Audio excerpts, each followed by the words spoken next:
Alright, so first assignment is finally done and out of the way. The brief for the second assignment is up now. The good news is, if anything, this assignment will be easier. Really? Yes. Seriously? Yes, I believe so. There'll be no messing around with server scripts like PHP, so you can develop this all off your hard drive. What you need to do is create a mobile web application. I'll go into more detail about that in the lecture that I'm giving next week on mobile web development. But the learning outcomes that we want to have for this is an appreciation for the design constraints and capabilities for mobile platforms. And also, we want to see you demonstrate a use of HTML5 and CSS3 features. So we'll start looking at some of that today. Now, you can pretty much propose anything that you like for this web application. So it'd be good to start researching some sort of mobile web apps and mobile websites to see what kind of things there are. I don't want you to feel particularly limited by what's possible in the browser at the moment. I will be going through and showing you the sorts of technologies that are possible in the browser, but don't let that kind of constrain your ideas. We want the emphasis on this assignment not to necessarily be the technical development of this, but we want it to be your coming up with a cool idea that works in a mobile context and showing an appreciation for interface design in a mobile context and navigation design and all that. So you'll come up with an idea, you'll prototype it as HTML, CSS web pages, but you don't necessarily have to have it completely functional.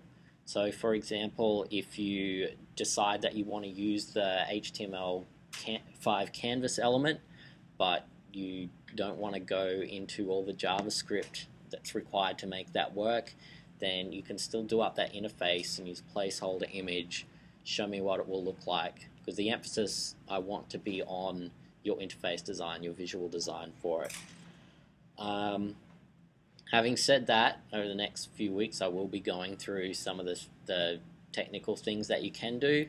So by all means, if you want to technically implement this to a further degree, then do so. So we're going to give you the option to go mainly visual on this or explore the technical stuff, and we'll have sort of a bit of a scale. So if you do lots of technical stuff, there'll be less requirement that the scope and the quality of your interfaces is as good, so you won't have to have as many interfaces.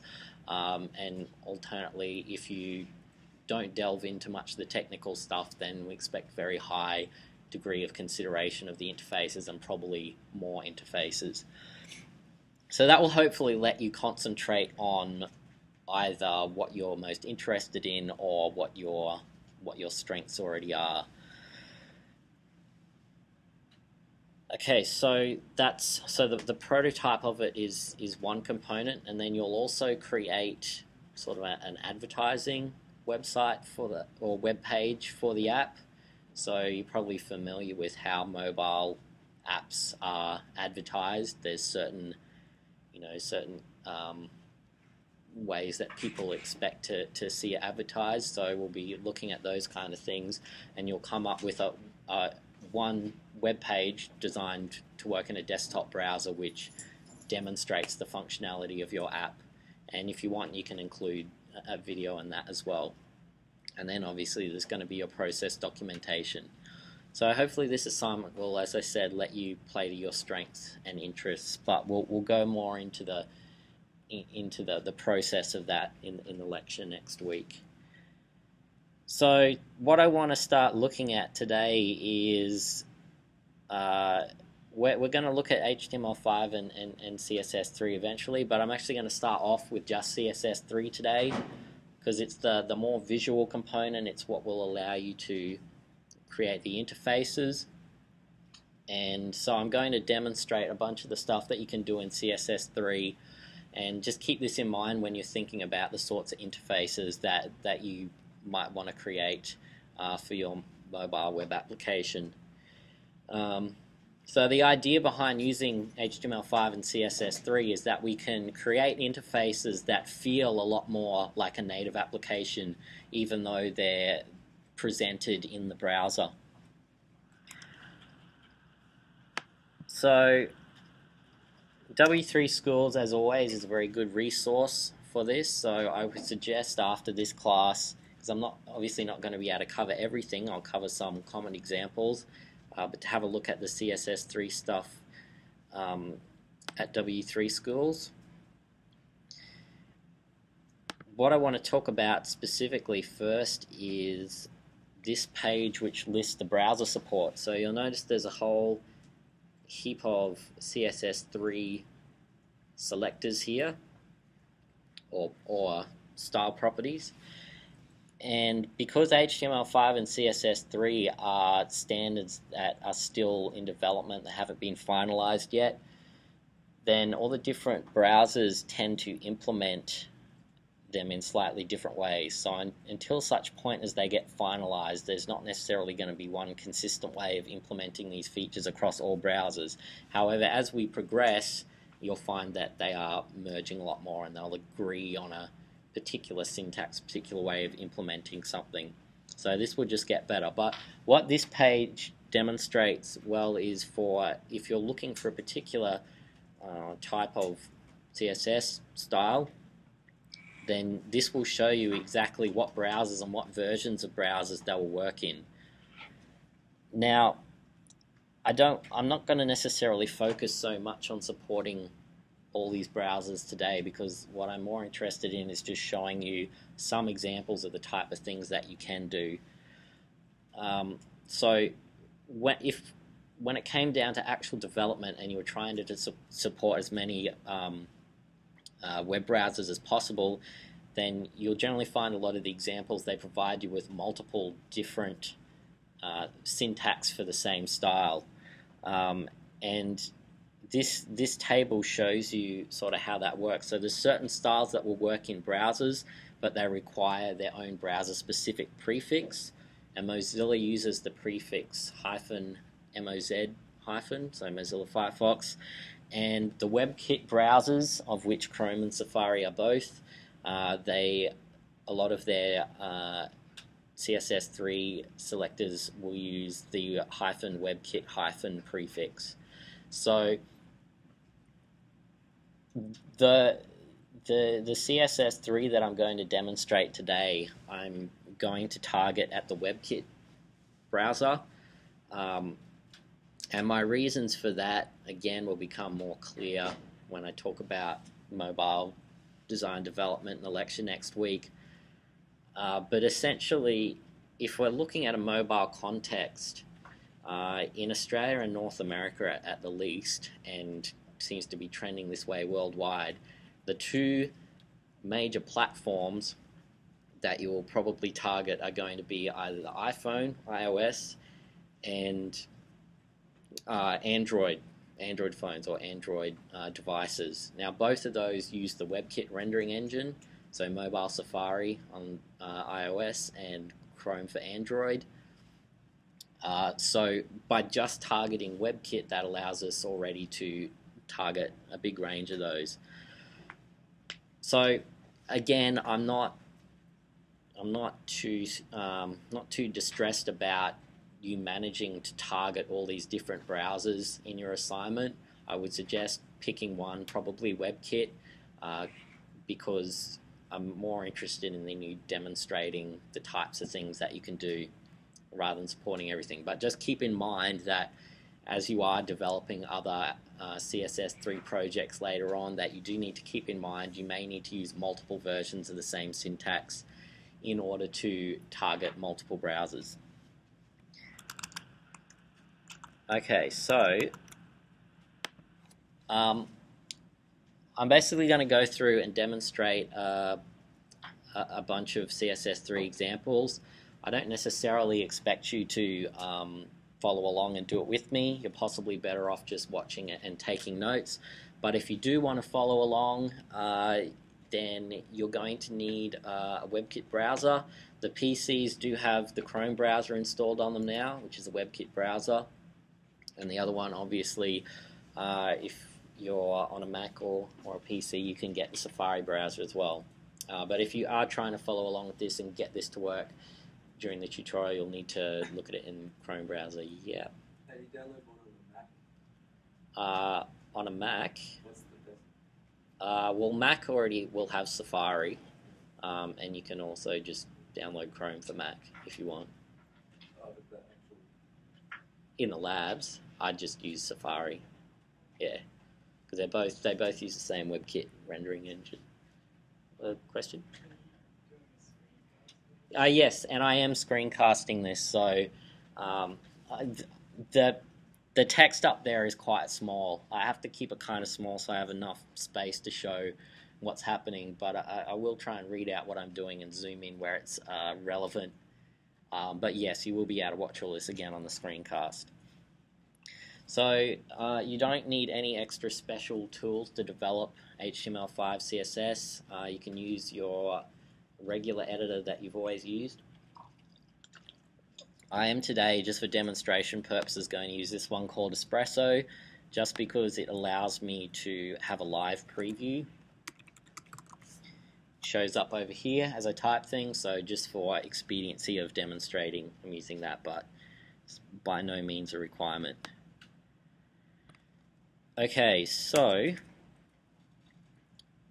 I'll be copying a bit of the HTML code from a completed example, although I will regenerate the CSS styles one by one. So the first thing I want to demonstrate is some of the new CSS selectors, and I'm going to demonstrate that by first of all inserting a table.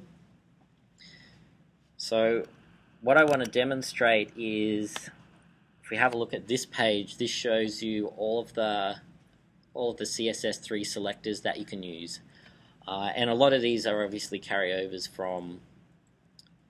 Some of them might be carryovers. Yeah, some of them are carryovers from CSS2, but there's also some new ones, and I just want to show you a couple of useful ones which will save you time in targeting particular items in a list of items. So the one I want to look at is, first of all, is this nth child one. So I'm going to create my styles in the head section here. I would normally suggest that you put it in an external style sheet, but again, just for the sake of speed, I'm just going to put it up here so that we can see the CSS and the HTML in the same place. Okay, so I've given myself a table here with a class of alt-row BG, and I'm going to target that particular table like so. I'm going to say table.alt-row BG. So that targets the table, and then I want to target the table rows underneath that, so I'm going to put space TR, and what I want to do is change the background color of certain rows. So what I might do first of all is put in the background color, and let's say I give this a color of gray. Okay, so now you can see my rows all have background color of gray. But what I want to do is something that was previously difficult before CSS3, which is style alternate rows with different background colors. So if you were doing this previously, what you'd have to do is go through each row and give them a different class or two different classes to style them different colors. But what we can do is use this pseudo selector, the nth child selector, so that I can target particular rows in this table. And it doesn't have to be a table, it could be particular items in a list. So the way I do a pseudo selector is with the colon, and this one is going to be nth-child. And then in the brackets here, this is where I specify which rows I want to refer to. Now there's a few different ways I can do this. I can put in a 2 here, and it will just target the second one. Or I can put in any number here, and it will just target that number. I can put in the keyword odd, and it will target every odd numbered item. I can put in even to target every even numbered item. So I'll start by making every odd numbered row that particular color, and let's say I want to give every even numbered row a different color. Then I'll copy this style, change odd to even, and put in a different color there. So now you can see that every odd numbered row is a darker gray and every even numbered row is a lighter colored gray. Now the other thing that we can do is tell it to, let's say we want to make every third row do something. So let's say I want to make the text color of every third row be red. Then I'll target my table with the class of alt row bg, and the table rows under that, and I want nth child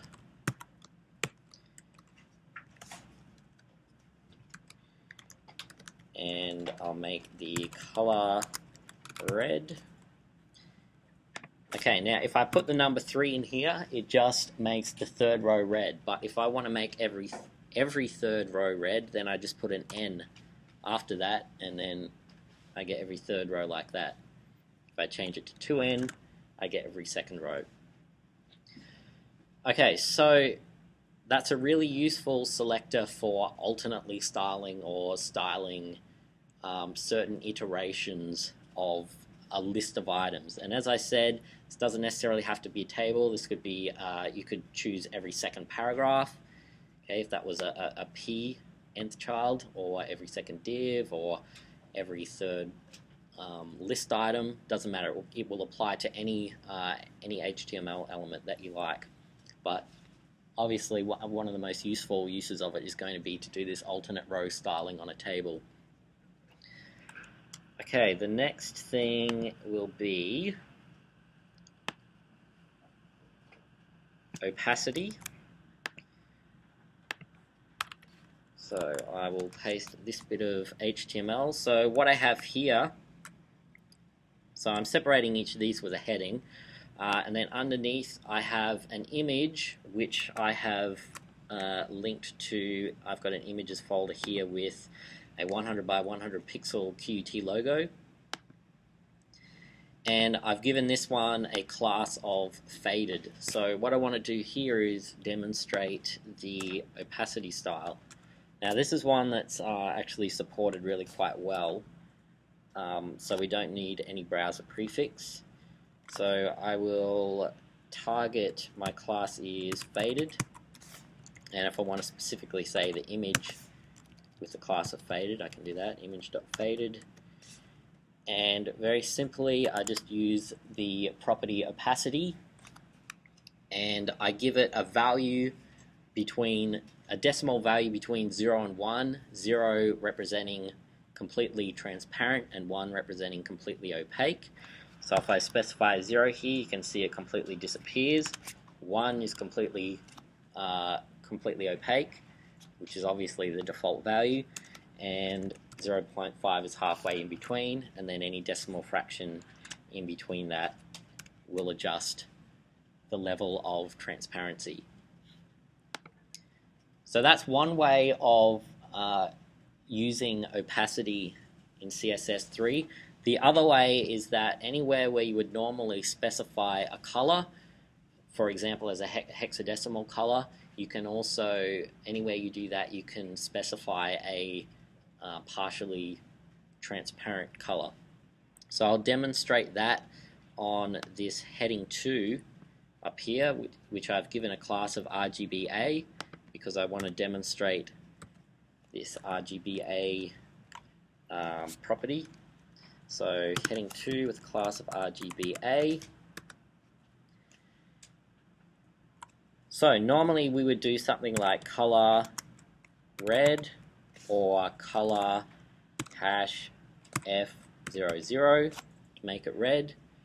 Okay, but if we want to add transparency to this color, what we need to do is use this syntax here, which goes RGBA, which stands for red, green, blue, alpha, alpha being the transparency value, and then we do opening and closing brackets, and inside here we give it 3 numbers in the order that it's specified here, so RGBA. So we give it a number for red, and these numbers are going to range between 0 and 255.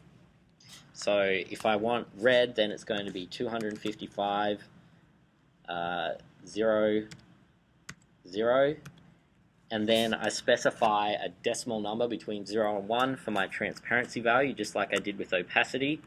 So if I put 1 there, then it's going to be completely opaque red.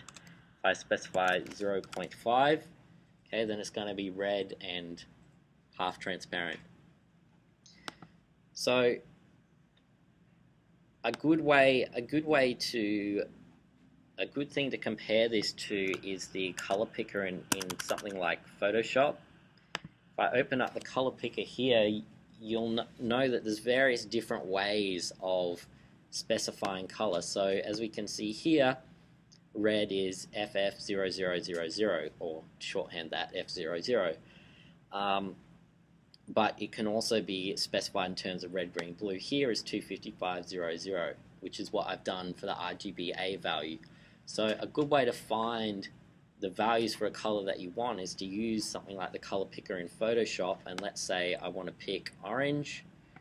Then I can see that the RGB value is 2551080. So I can just plug those values in.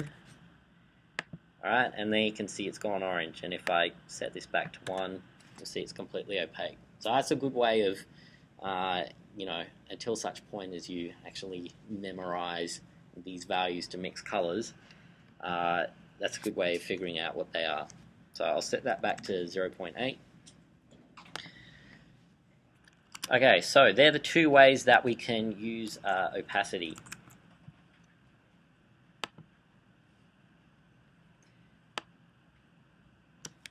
The next demonstration is going to be border radius, which is something that's fairly well supported by all the major browsers. And so what I have here is my heading, and then I have a div which I've given 2 class names. So I've given it one class name of box and another class name of rounded corners. I'm splitting these up into multiple classes so that I can reuse various different styles.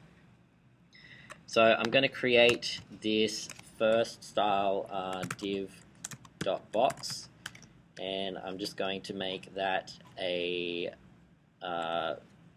width 100 pixels, height 100 pixels, and background color of some sort of gray. Okay, so now I can reuse that style on anything else to create a gray box of 100 pixels by 100 pixels. Now I'm going to create another style here called so my second style here, rounded hyphen corners. So dot rounded corners, and I won't specify div here so that I can use it on any element that I want to have rounded corners. Okay, and this is where the rounded corner syntax comes in. So I actually think that the default syntax is supported by all major browsers now.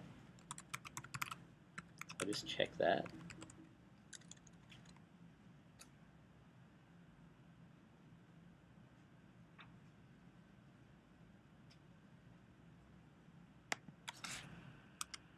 So it appears that the support for the generic border radius is pretty good. So we'll try that first.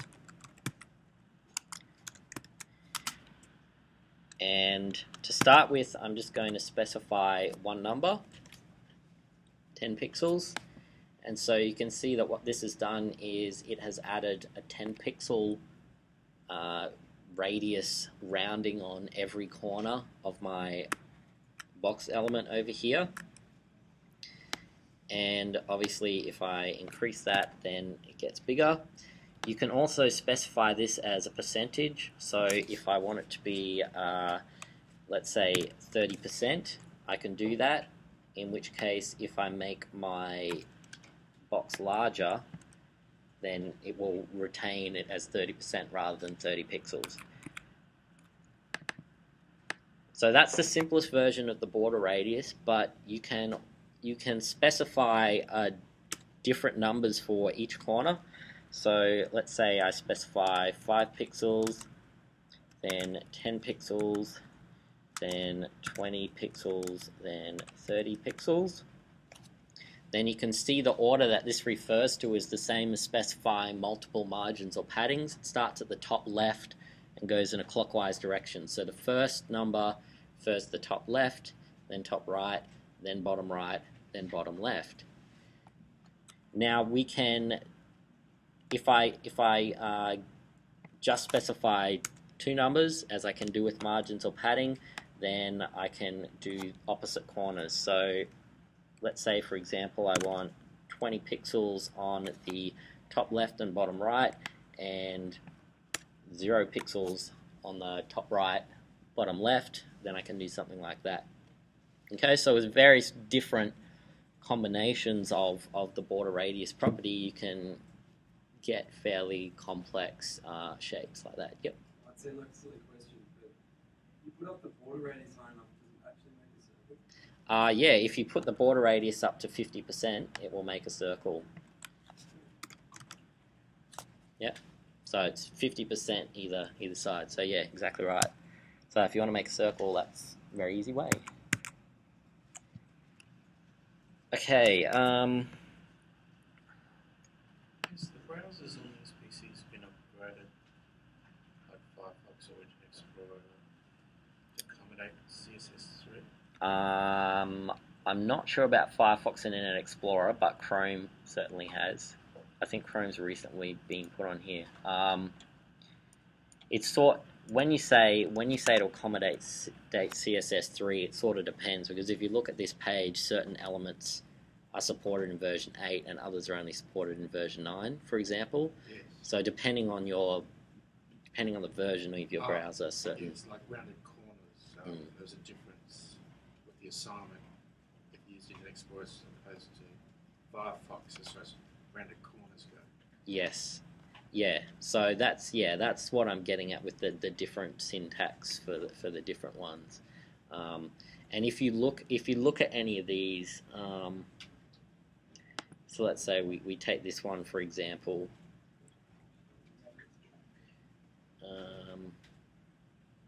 Let's find one that actually uses stuff. So let's say we take this animation one. So if you look at any of these examples on. So that means if the assignment you have to have a separate fix this, fix that, depending on what browser it is. Not necessarily. I would say you can just target WebKit because, as I said, it's for the mobile browsers, and the main one is the WebKit browsers anyway. But if you want to add in the support for other browsers, you can. And this is the way that you would do it. So as you can see, this particular tag here, animation, this is the default use of it.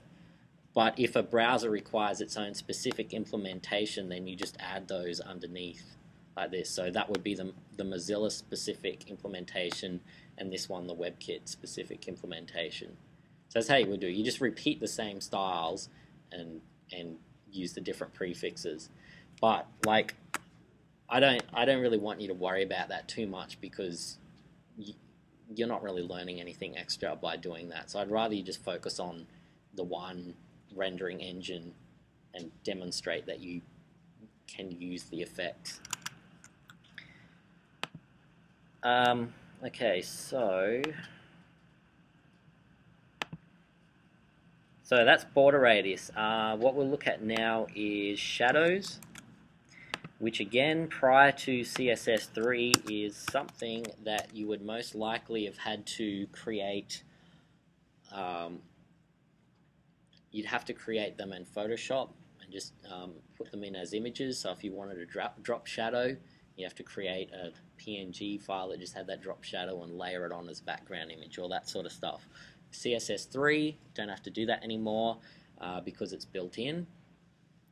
So what I've got here is 3 instances of my div with the class of box and rounded corners, and then I've also added a third class to these, shadows, shadows 2 and shadows 3. So I'm going to demonstrate different shadows on each of these. They're also in an unordered list and list items. Okay, so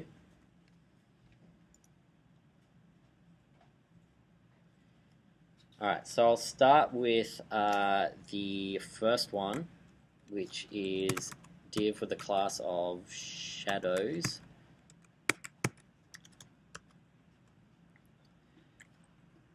Okay, and shadows, again, I'll start with the generic version. Let's just try box hyphen shadow.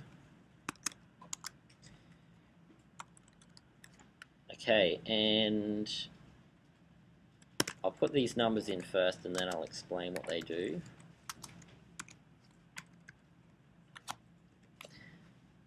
Okay, so this is the box shadow property, and I've put in the box shadow style. I've put in 3 properties here. I've put in 2 numbers. The first one represents the horizontal offset, so I've told it to move 10 pixels over to the right. The second one represents the vertical offset, so I've told it to go 10 pixels down to the bottom, and the third one is the color. So if I create this one bigger, then you can see that it moves, or I'll swap that around. Let's go 20 pixels to the right and 10 pixels to the left. You can also use negative values for this. Okay, so if you want it to move upwards, you use a vertical offset of minus 10 pixels. Okay, so that's our very simple, simplest use of the box shadow. The second box I'll demonstrate by extending upon that shadow. So I'll go div.shadows2, and this box shadow will go 10 pixels, 10 pixels. Okay, so it's the same as the first one, but what I'm going to do is add a third value in here after the first 2 values, and I'll give that a value, and what that represents is the spread or the softening value for the box shadow, for the shadow. So the higher you make this number, then the softer edged that shadow is going to be. So if I make it 100, it's really, really soft. So you can and then you can use that with a very, very small offset as well to have a very soft shadow. Okay, so that is that's the softening value that we add as the third value. And okay, the last example, and again, you could use RGBA values anywhere where I'm using these hash values if you wanted transparency in the shadow as well. So for the last example, div.shadows3, I'm going to use box shadow, and I'll go 10 pixels, 10 pixels, and So this again is like my first one, except what I'm going to do is add another keyword here to the beginning called inset, and you'll see what that does is instead of putting the shadow outside of the object, it puts it inside, so it's like the shadow's being cast internally rather than externally. And again, we can use that in combination with the softening value. And the only other thing I want to demonstrate with this box shadow is that you can add multiple shadows to a single object, and you do that just by adding a comma and then specifying another shadow. So for example, if I want both an inset and an outset shadow, then I can specify my outset shadow here. And again, it can be any color that you like, so I can specify if I want an RGBA value of 0, 0, 255 and 0.8 for 80% transparent blue or 80% opaque blue. And so then there's my two shadows. So I've now got an offset shadow as well as an inset shadow. So with all the combinations of those values, you can create quite complex shadows. And if these are overlaid over anything, other elements or images, then you'll notice that with the opacity or with the blurring or the feathering, that it shows through nice and transparently as well. So that's one form of shadow. That covers everything except text. Text has its own type of shadow, and you'll notice on my heading 2 here that I've given it a class of text shadow. So I'm going to specify that class here. So heading 2 with class of text shadow. And first of all, I'm going to make the font bigger so we can see this a bit easier.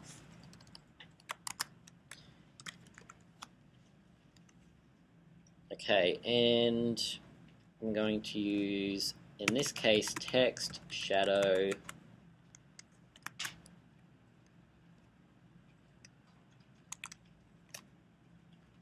got my semicolon there, so text shadow, and let's give this one, let's go 3 pixels, 5 pixels, so that's my offset. I'll give it the color, and normally you'll make a shadow black, I guess, and then you can also use the blurring value as well. So a text shadow, the syntax for text shadow is exactly the same as for a box shadow, saving one thing, that you can't use the inset word on a shadow. So only drop shadows or outset shadows for text, and then for everything else you use box shadow. Alright, next thing we will look at is gradients. So again, gradients previously are something that you would have had to do up an image in Photoshop, probably a tiling image that you set as a background image to a particular element. With CSS3, we no longer need to do that because we can specify gradients as CSS styles. So what I've created here is another 4 instances of my box div, and then I've also given them each classes based on the type of gradient I'm going to apply. So linear gradient, color stop, multiple, and radial gradient. So I'll go through, we'll start first of all with the linear one, which is the most simple type of gradient. So I will create that class, linear gradient. We'll create a style for that class. Okay, so the way that we apply a gradient is to apply it to the background image property. So just like you would assign a background image to an element, we're going to use the same property there. So we go background image, but rather than specifying a URL, what we're going to specify is a gradient. And in this case, I am going to use the WebKit prefix. So I've got WebKit gradient, and I'm just going to type this out and then I'll explain what each thing does. So there's linear, comma, left, space, top, comma, right, space, bottom, comma, from, and in brackets, color, green, to, in brackets, a color, let's go blue. Okay, so you can see that my gradient has appeared up here. And again, if I make the size of my box larger, I don't have to bother about going and creating another image. It will automatically resize to that. So it's drawn as if it was a vector object, like you would apply a gradient in something like Flash or Illustrator. So to explain exactly the syntax that I've written here, we start off with WebKit gradient, and then that whole thing is contained within parentheses or round brackets. And the important thing to remember is to make sure that all of these brackets match up. Okay, so the first property is to tell it the type of gradient I want. There's only two properties here, linear or radial. So I've specified linear. Now these next four words here are how I determine where I want the gradient to start and end. So this particular gradient, you'll notice, goes from the top left to the bottom right. So that's exactly how I've specified it, except you have to specify it in this order. So you have to specify the horizontal then vertical for the start and the horizontal then vertical for the bottom. So I've put left, top, and notice there's a space there, not a comma, and right, bottom. So that means it starts from the left top and goes to the right bottom. If I want it to go purely vertically, then I can tell it to go from the left top to the right top. Okay, and then it will, this will be purely horizontally. So it'll go from left top up here to the right top. That will be the direction that it goes. So you can imagine, like when you drag the paint bucket tool in Photoshop, that's what you're doing. You're dragging from the left top to the right top. Or I could do left bottom to right bottom, would have the same effect. And if I want it to go purely vertically, then I go left top to left bottom. Okay, so that's how I can specify the direction of the gradient. So I'll set that back so that it's diagonal. And then these next two values here are obviously the starting and the finishing value. So we use this special word from, and in brackets we put the color. Now here I've just specified the word green, but again I could use either a hex value, a hex value, or an RGBA value, doesn't matter, but just to keep this simple, I'm just using the keywords. So from, and in brackets green, then comma, to, and in brackets blue, and then I've got two brackets here because that one closes off this one, and that one closes off this one up here. Okay, so very important to make sure that each of your opening brackets has a correctly nested closing bracket. So that's the linear gradient. So we'll expand upon that now to add, so this just has two colors, but we can add more if we want. So this I'm going to refer to as a color stop gradient, and again I'll use Photoshop as the analogy. If you've got a gradient and it looks something like this, so I mean, let's say, so ours looks something like green to blue. Slightly different blue, but it doesn't matter. So that's what our gradient looks like at the moment. And what I mean by adding a color stop is the exact same thing that you would do if you went into the gradient editor in Photoshop and you clicked on something here.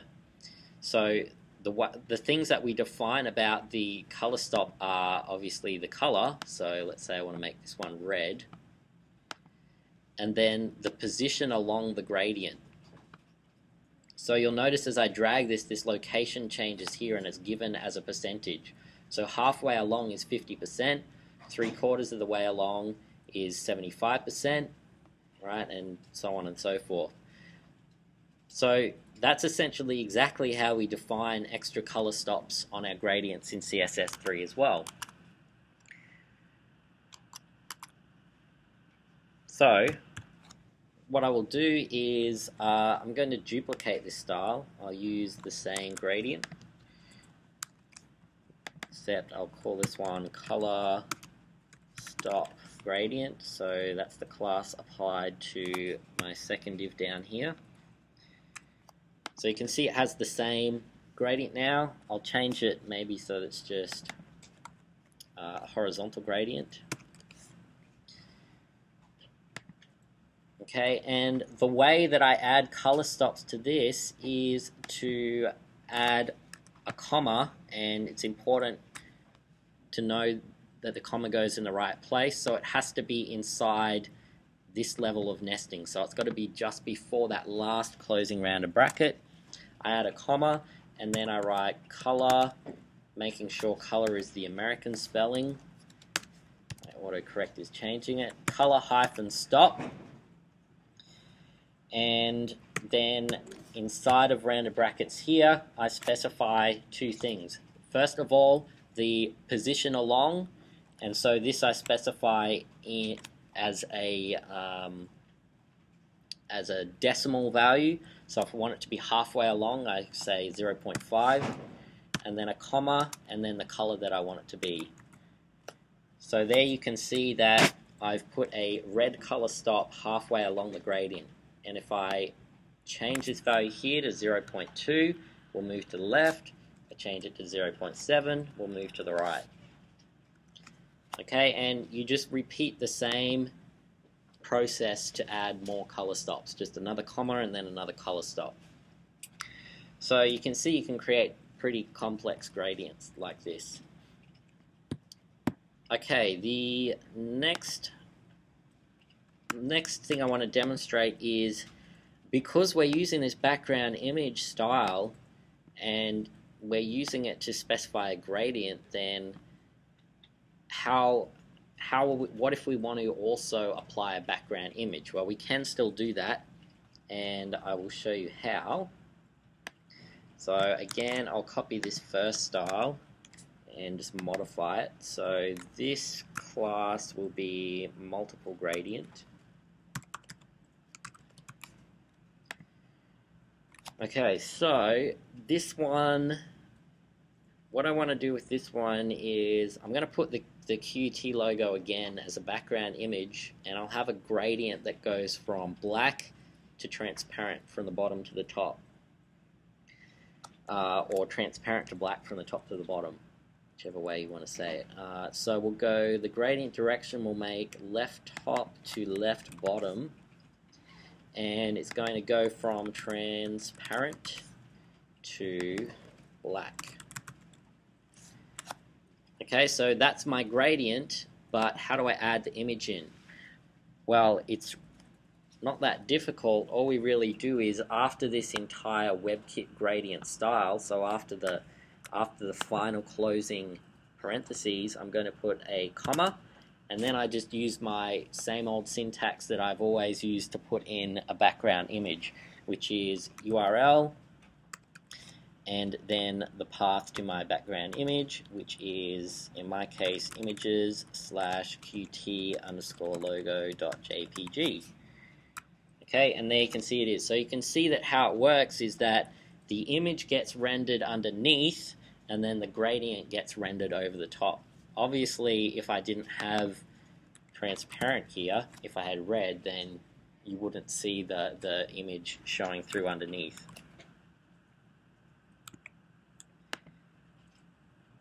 Okay, so that's how you can have both a gradient and an image on the one element. Okay, and the last type of gradient is the radial gradient, which I've given a class of radial-gradient, so I'll create that style. Radial. Okay, so this is similar. We still specify the background image, and we still specify WebKit gradient. But in this case, instead of saying linear, we say radial. And again, I'm going to put these values in first, and then I will explain what they do. So I'm 50% space 50%, 0, 50% space 50%, comma 0, from green to purple.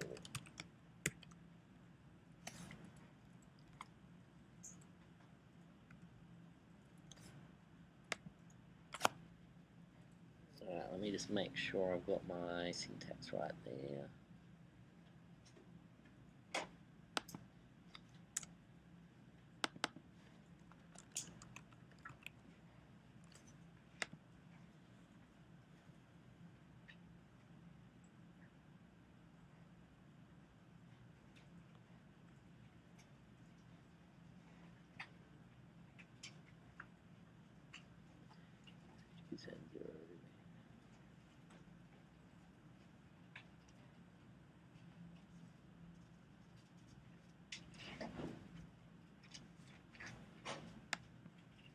Alright, I made a mistake somewhere.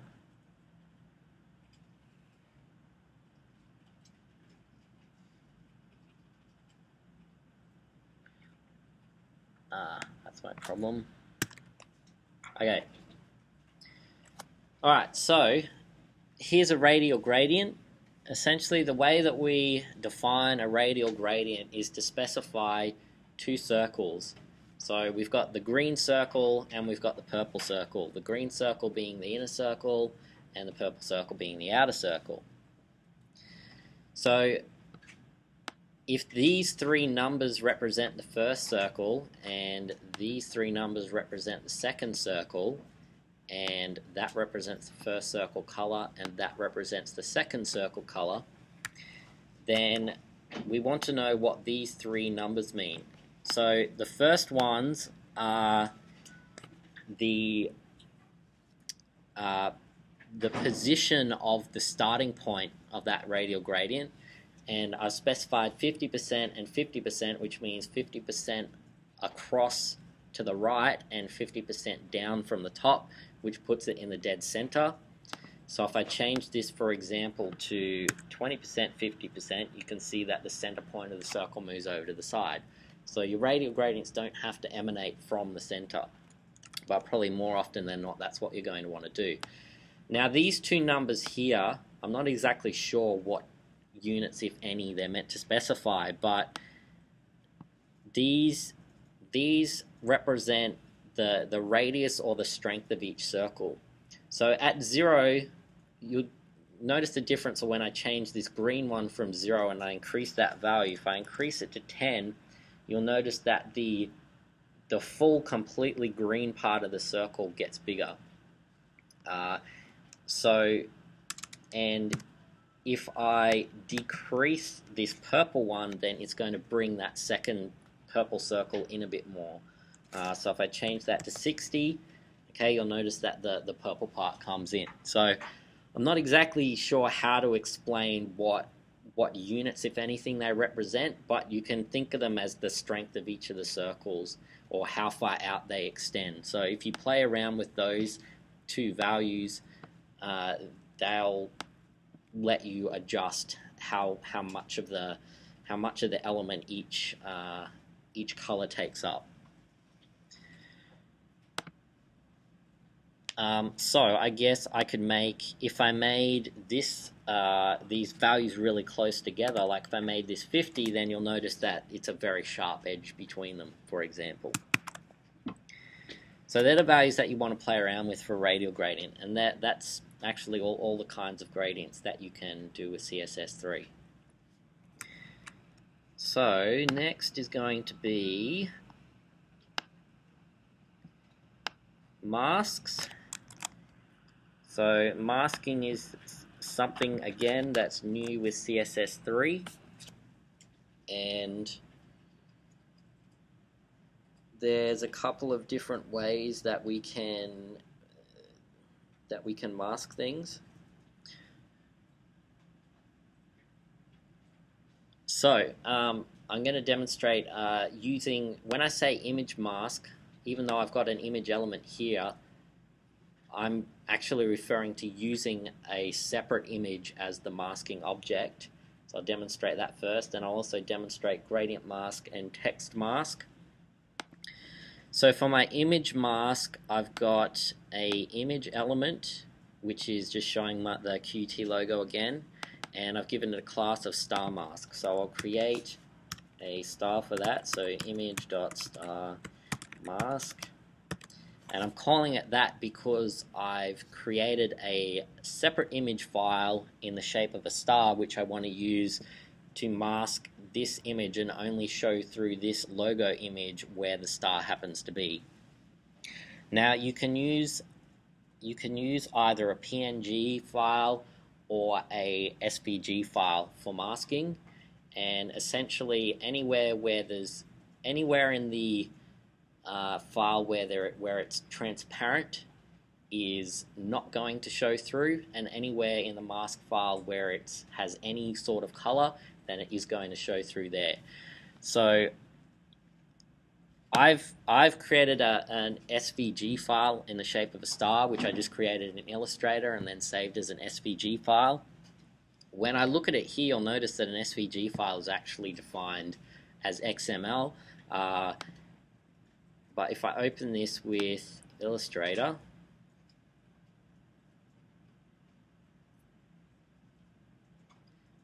okay, so this is it. This is my star object, and so the star's here, and around the outside it's transparent. Okay, there's nothing around the outside. So what this will do is, if you can imagine that the Qt logo is behind there, anywhere where this star is going to show through, and anywhere where it isn't is not going to show through. So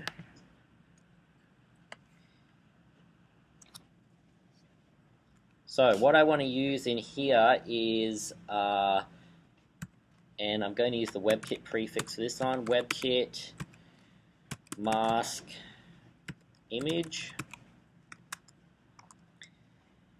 And here I just specify the URL to my mask image. So URL, and it is in images star.svg. And as soon as I close this off, you should see that this will mask. Okay, so there you can see there's my star, and only parts where the star is there is the behind image showing through. Now what you'll notice is that it looks like the star is kind of repeating here, and it's not in the exact center. My star is actually 90 pixels by 90 pixels, whereas my image is 100 by 100. So what I want to do is place this star in the middle, and I do that very similarly to the way that you would position a background image.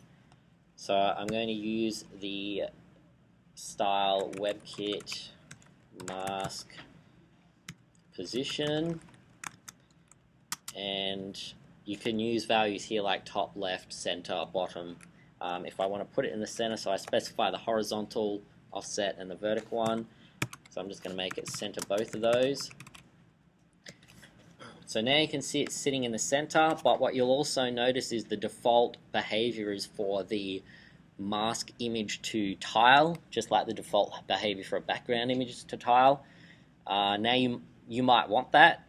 You could create some pretty cool kaleidoscopy type effects with that, but in this case I don't want it to, so I'm going to add WebKit mask repeat and tell it to do no repeat. So that no repeat is the same way that you would no repeat a background image. Alright, so now it's how I want it.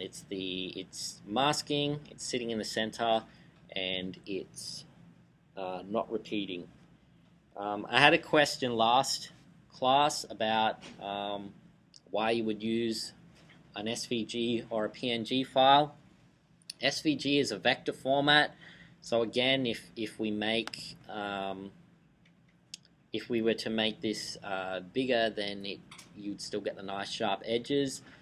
You probably want to use a PNG file if, for example, you wanted to mask something where the transparency wasn't either fully transparent and fully opaque, whether it was gradual, or whether you wanted like some grungy texture like ripped paper or something like that. That's very hard to do in an SVG. But the process would be the same. You just replace star.svg there with the image.png. It's the same process otherwise. Okay, gradient mask is going to be the next one, and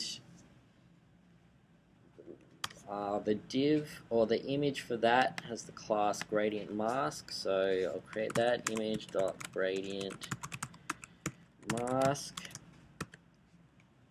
and the way I'm going to do this is to use WebKit mask image again, but in this case I'm not going to specify a URL, I'm going to specify a gradient, and I can specify any of the gradients that we've already used up here, but it's going to operate the same way. If there's any color in the gradient, then it's going to show through, and if there's any transparency in the gradient, then it's not going to show through. So for example here, let's say I want this one to be in a sort of circled feathered effect, then I can achieve something like that by applying a radial gradient to the gradient mask. So I'm going to say WebKit gradient type radial, and 50%, 50%, 50%,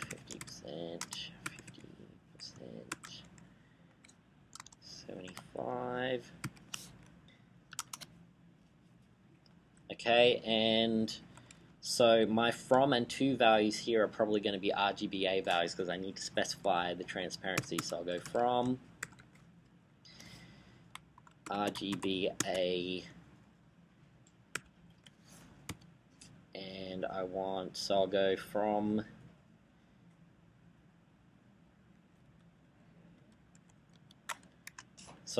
completely opaque black in the center so that the center shows through, and to RGBA and we'll go 0.5. So now again, it doesn't really matter what color you use here, if you use black, white, red, purple. All it cares about is the opaque areas show through and the transparent areas don't. So you can see now at the edge where it's starting to get transparent, it's not showing through as much, and I can adjust these strength numbers here to kind of fix how much it's going to show through. Okay, so you can sort of play around with those values.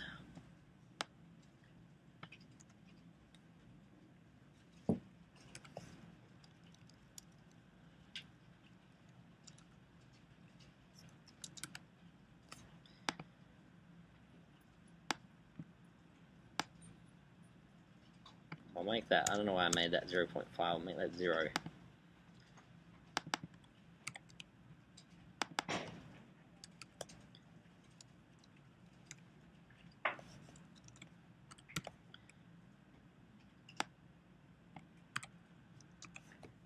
Okay, so that allows you to do that sort of feathering effect by using radial gradient. So as I said, you can use any kind of gradient here. Could be linear, could be color stop if one of your middle color stops had a different transparency if you want. I don't think there's any limitation to what gradients you can use for masking.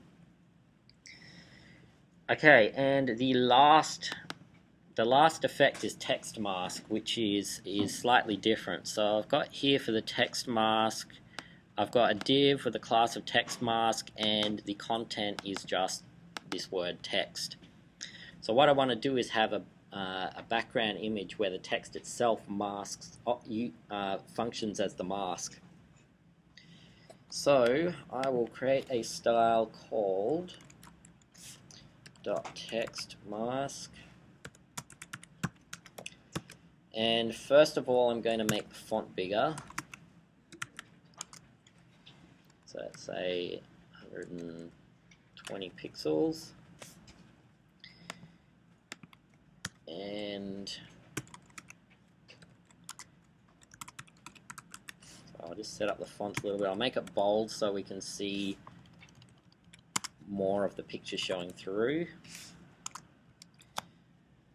Okay, now what I'm going to do now is apply a background image just like you normally would. So background image URL, and I've got one here called bristle grass that I'm going to use. So that's in my images folder, and then bristlegrass.jpg. Alright, so there you can see the background image is being applied to the div. Now, what I might demonstrate right now is actually something that's not restricted to text masks, but something that might be very useful. I know a lot of people have asked, and there's various hacks and workarounds in the past to create a background image that adjusts its size as you adjust the browser window. There's a new CSS3 style called background size that you can actually use to make that happen. So what I might demonstrate first of all is doing this on the body tag. So on the body I've got another image here called Pink Forest. Looks like that.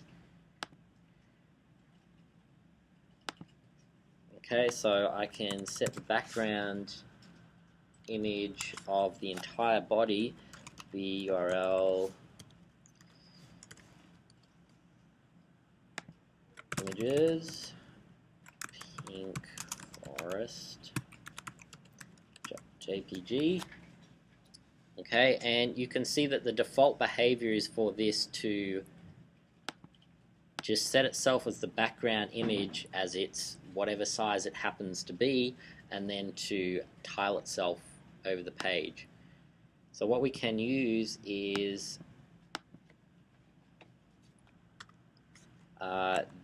this style called background size, and we can specify values like 100%. Alright, and if we just specify one value, then you'll notice that it always resizes to the width of the browser window. And if we want to, we can also specify a second number. So if we make it 100%, it will now size to both the width and height of the browser window. So that will obviously distort the image, but depending on what you're doing, maybe you want that to happen. So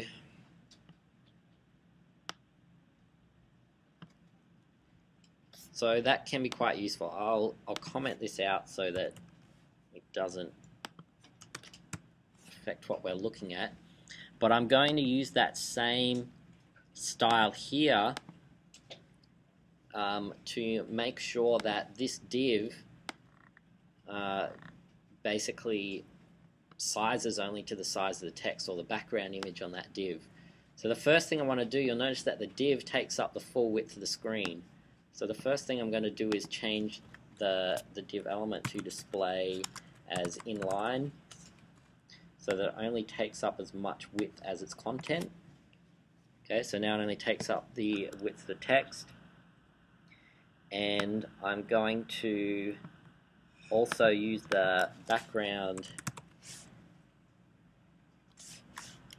size property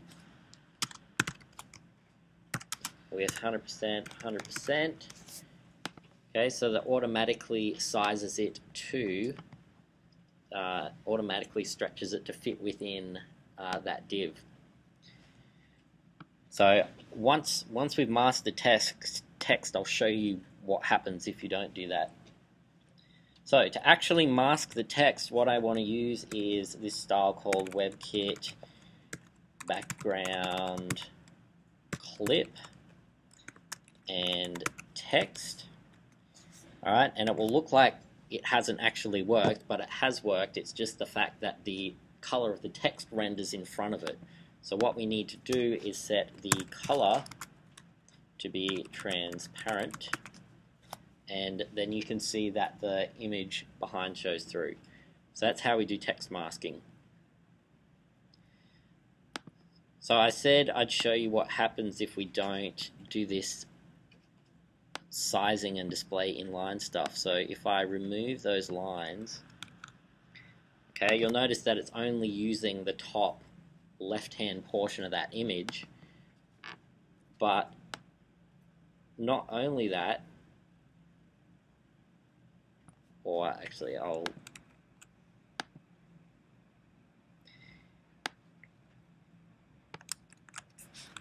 so I've now just added back in the background size, so it does size it, but without the display inline, what you'll notice is that because the containing div gets bigger, the background image stretches, and although it's quite subtle, you'll notice that it looks like the position of the text across the image changes. So that's why I need to have that display inline, so that the div is only as wide as the text that it contains. And then it doesn't matter if we move it around, okay, it's always going to look the same. Now having said that, those other effects, you might want them, so you can always do them by leaving out those relevant lines of code. Okay, so that is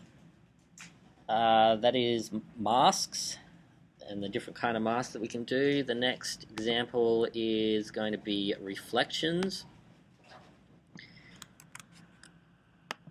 And just to show you that this is still text, you can select it, you can copy it and paste it. Okay, so reflections is going to be the next one.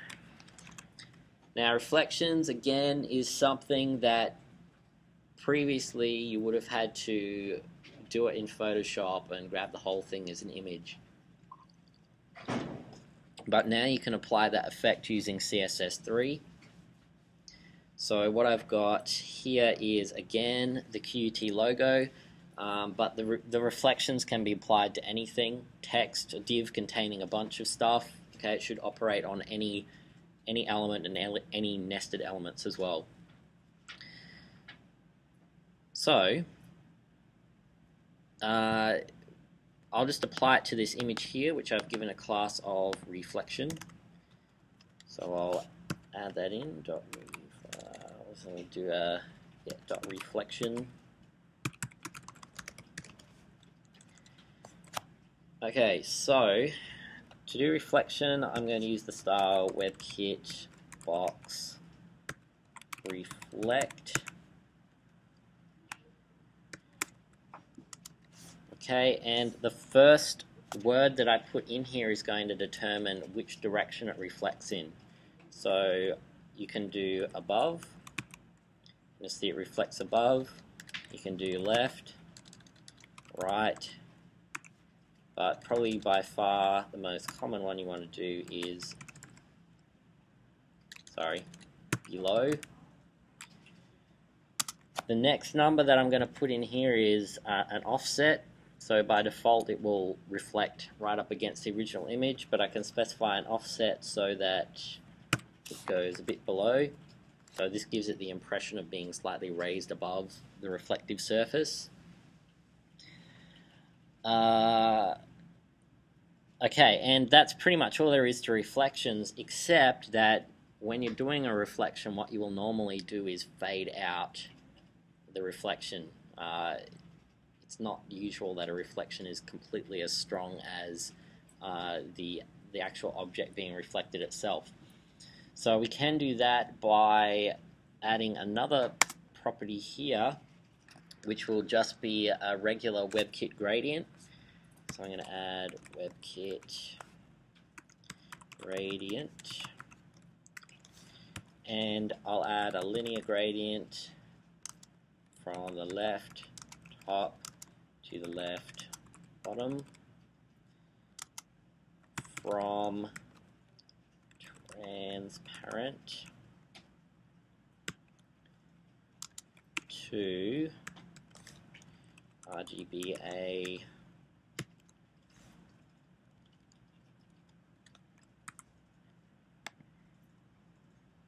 and we'll go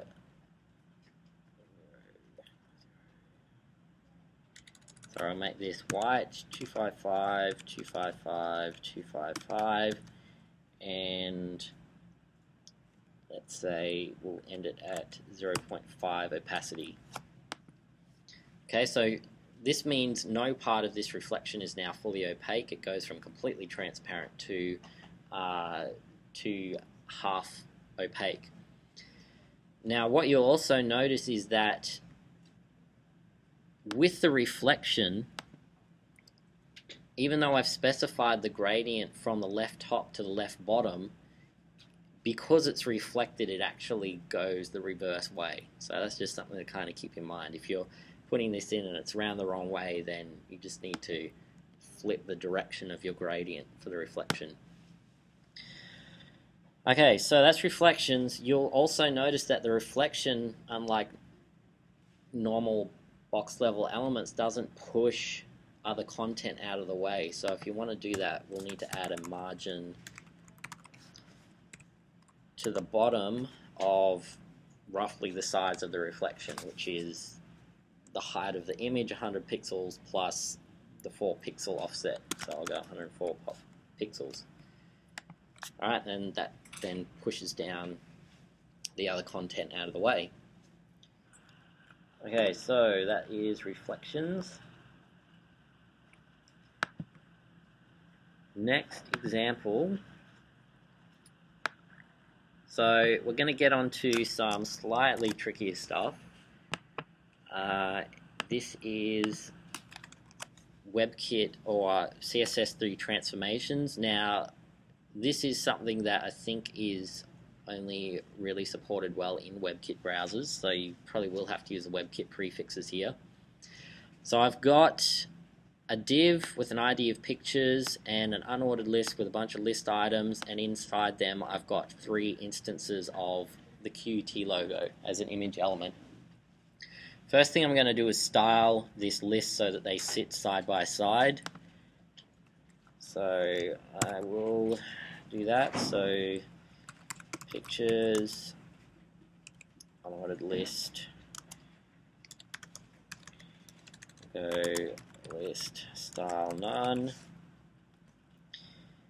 and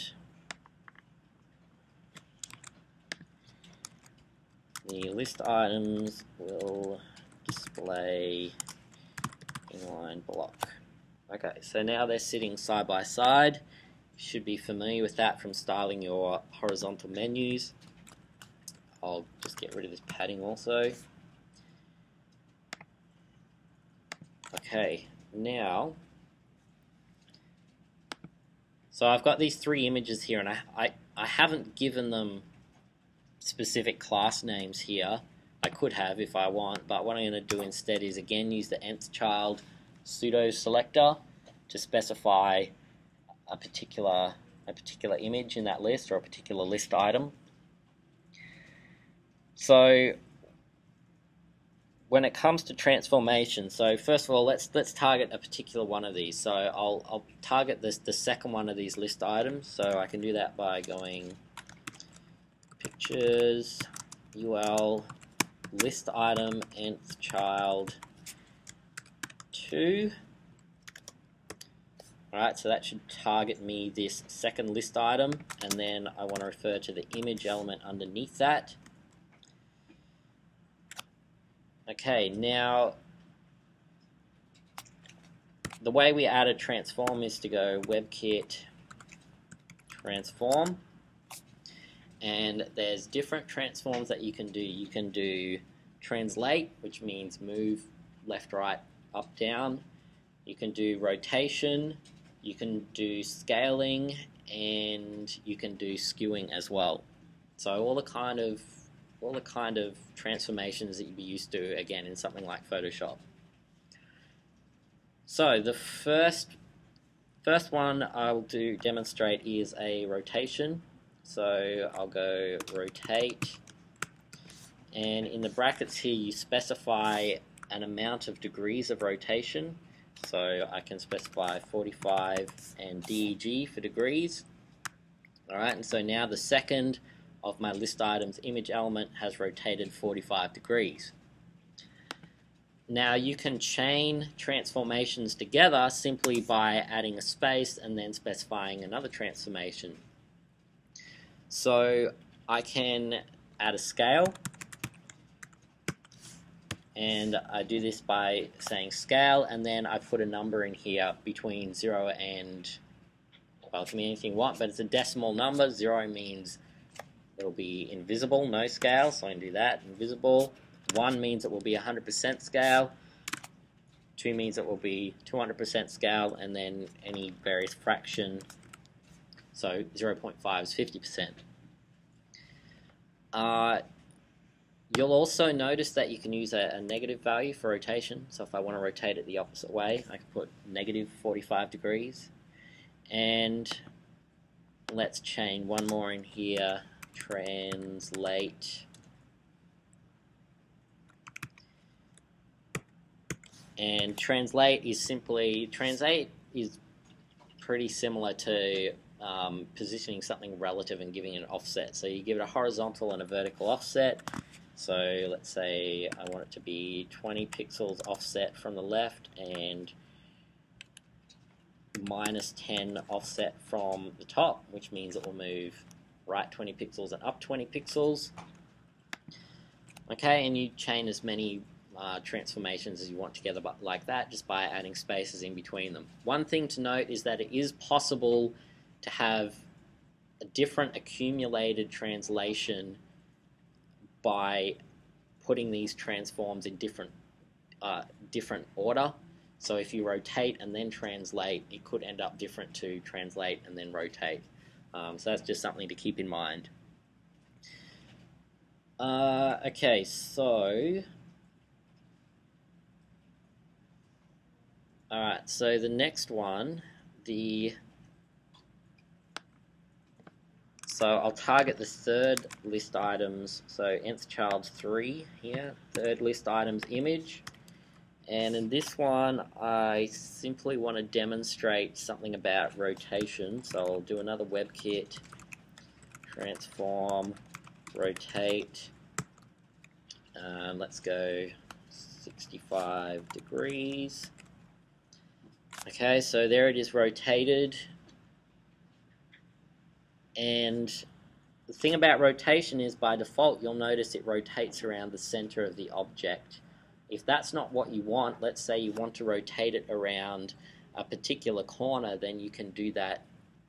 As well. So the way that we specify that is to use WebKit transform origin, and here we give it a value again, a horizontal offset from the top, from the left, and a vertical offset from the top.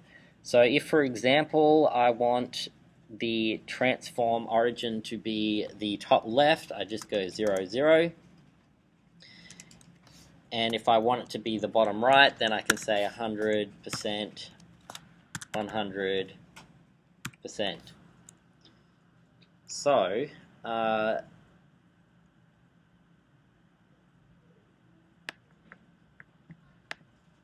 So if I get rid of that and put it back in, okay, so that's the regular rotation without changing the origin. You can see it changes if I change the origin. It's probably easier to see that it's worked correctly if I remove the rotation and then add it back in. So when I add this back in, you should notice that it doesn't rotate around the center here. It will pivot from this bottom right hand point. Okay, which is what it does. So it's pivoted from that bottom right hand point and rotated 65 degrees around. And of course, if I make that minus 65, it will still pivot from that point around the other way. Okay, now I'll add one more of these styles to the very first list items image.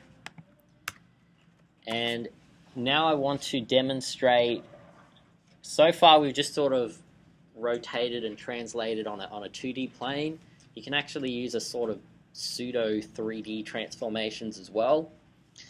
So if you picture the screen as a plane, and you picture horizontal as the x-axis, vertical as the y-axis, and then the line coming straight in and out as the z-axis, you can actually rotate around any of those axes. So we can, for example, rotate around the vertical y-axis and make something look like it's shifting around sort of like that. So I'll demonstrate that again with WebKit transform, and I can specify rotate, and I can tell it to rotate just a particular axis. So I can tell it to rotate Y 45 degrees. Alright, and you can see my first one there looks like it's rotated around that vertical axis in space. So if I were to rotate it 90 degrees,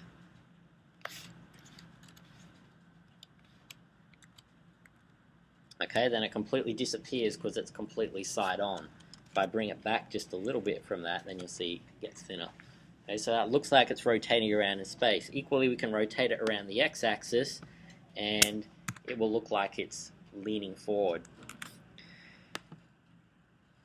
Okay, so I'll set that at, say, 30 degrees. No, I'll go 45 degrees. Okay, so it's rotated a little bit. Now, the thing about this rotation is, though, that it doesn't really look any different to if I just squished it. So what we really want to give that 3D illusion is a little bit of perspective. So the way that we add perspective is to add it to any of the parent elements of this that we've applied the transformation to. So what I'm going to do is add a perspective setting to the container div itself of pictures, and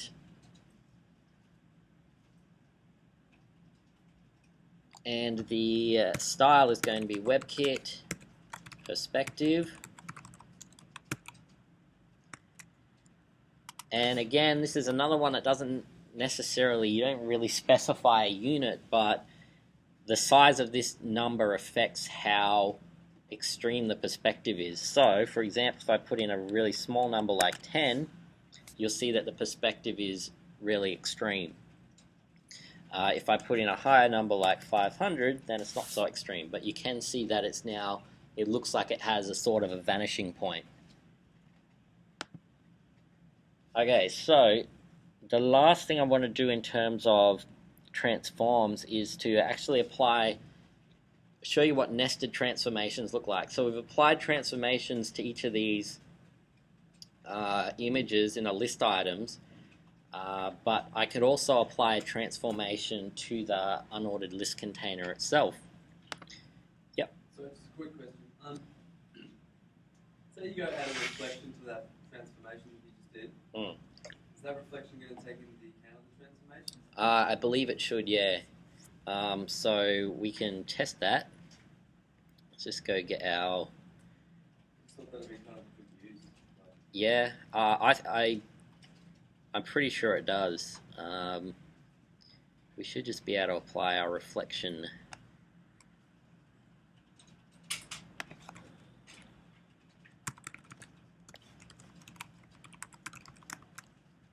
Yeah, so there it is. So I've applied that same reflection class, and it takes into account the transformation. Is that what you were referring to? Yep.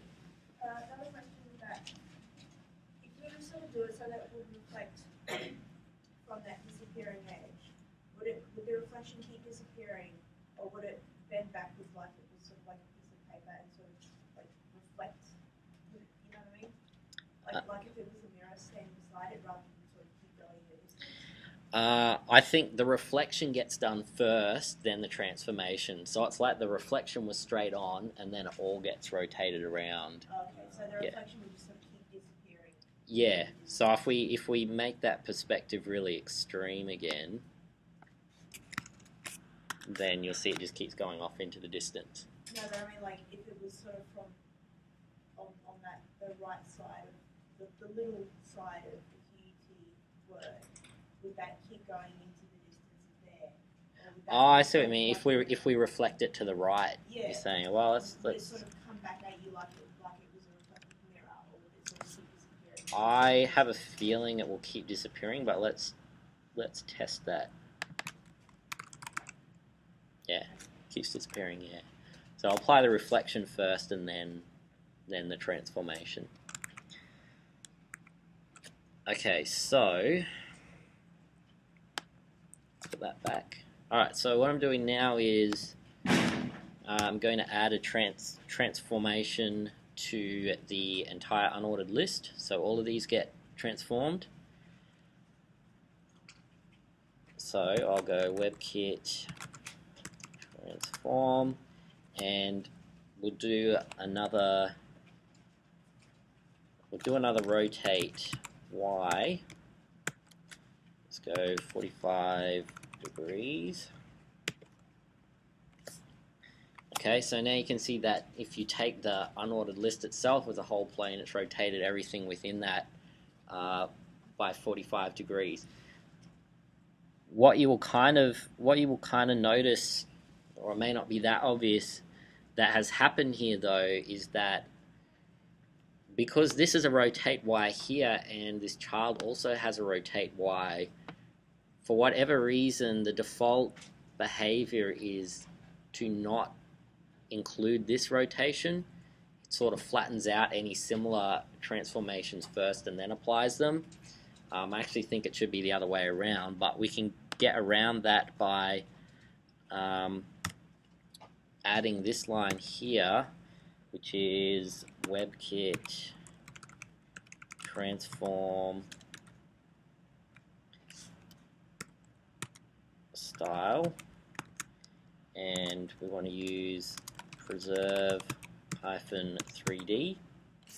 Okay, so what you'll notice then is that it's getting the 45-degree rotation from the unordered list, and then it's also getting its own local rotation. So without that, it was not applying both rotations equally. But you probably won't. I mean, you probably won't really do transformations that are that heavily nested anyway. So yeah, question. You put that rotation and that transform style in pictures UL LI. Was that the same thing? You just related it to the list item. If you did it to the list item, it'd have a similar effect to doing it to the image. So if you just did it to a list item, so if I get rid of this, I imagine it won't really change it at all. So what you got to think of is the unordered list is a plane, and then there's 3 list items in that, and inside those list items are images. So we can rotate the image and keep the list item front on, or we can rotate the list item itself, and the image and the list item both rotate. Yeah. Alright, so that's transformations. And we're getting pretty close to the end now, actually. Okay, so the next one is transitions. And transitions build upon transformations in that they allow us to essentially animate them. So what I've got here again is just an image of the QUT logo, and I'm going to add a hover effect to it so that when I hover, it will transition. So you'll notice I've got this wrapped within a div element. So what I'm going to do is have a image.transition. Okay, so I'm referencing this image here with the transition class, and I'm just going to set up my transition first of all before I add the hover pseudo selector. So what I'm going to do is a WebKit transform, and I'll do a rotate X of, what did I choose? Rotate X of minus 30 degrees. Alright, and what that's doing is rotating it forwards to me as if it was kind of falling on top of me by 30 degrees. Now I'm going to add again a perspective setting to its containing div. So I've got this div with the ID of transitions, and I'm going to add the WebKit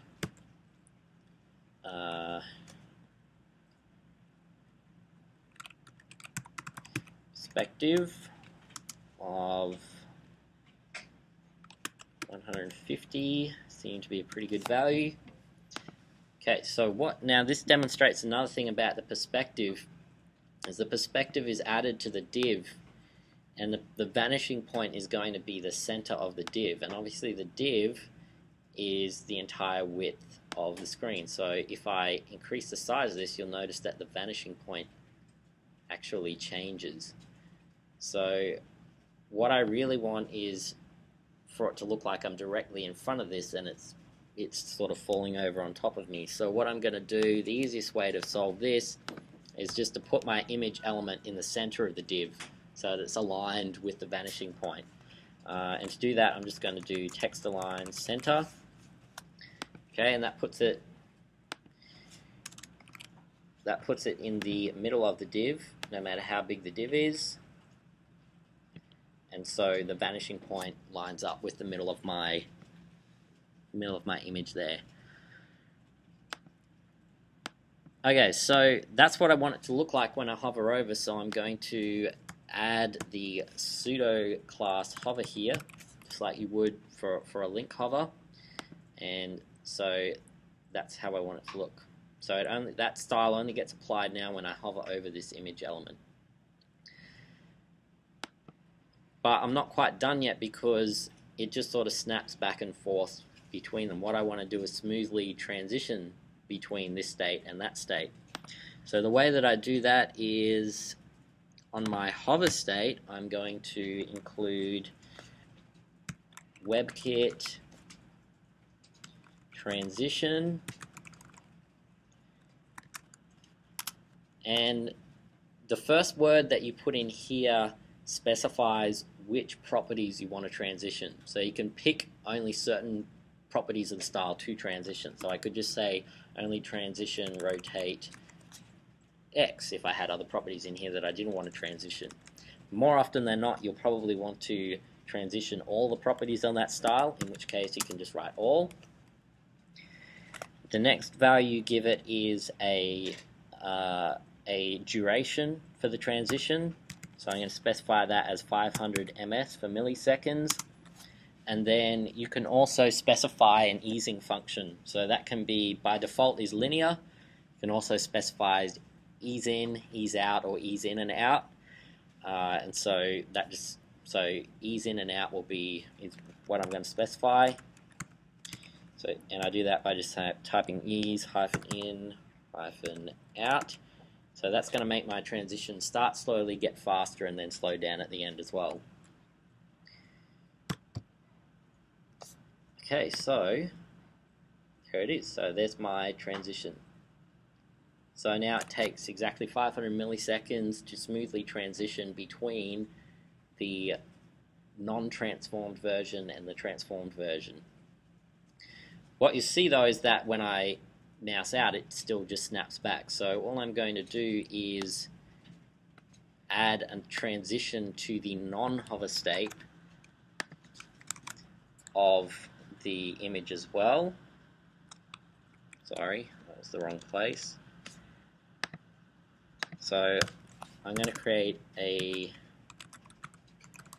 style for the image with class transition without the hover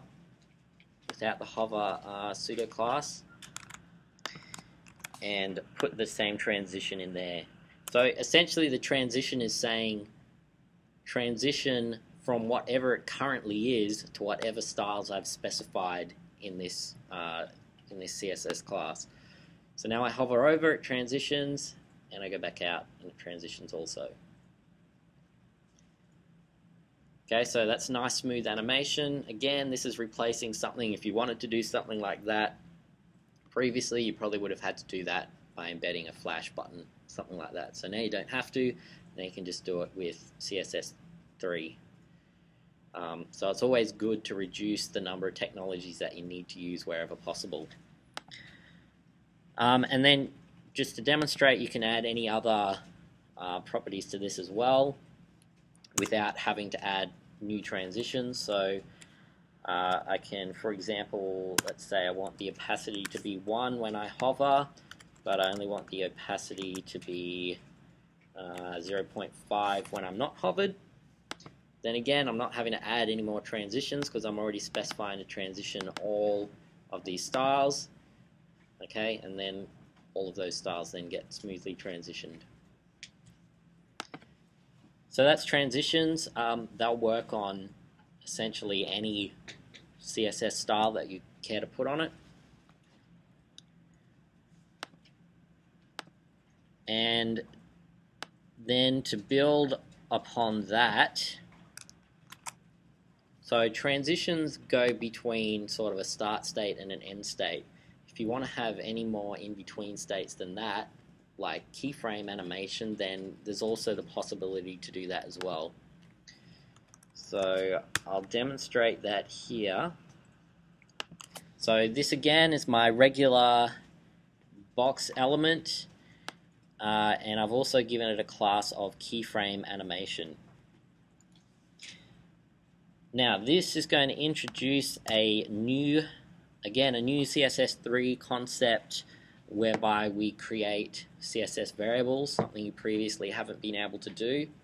And what we do is we define keyframes for an animation. So what I might do first of all is set up a couple of styles. So I've got my div with the class of keyframe animation,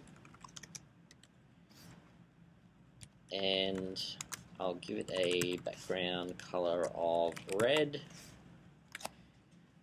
and I'll set up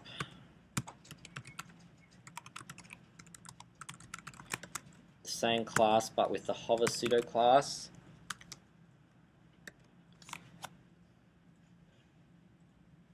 Okay, and basically when I hover, I want a predefined keyframe animation to play.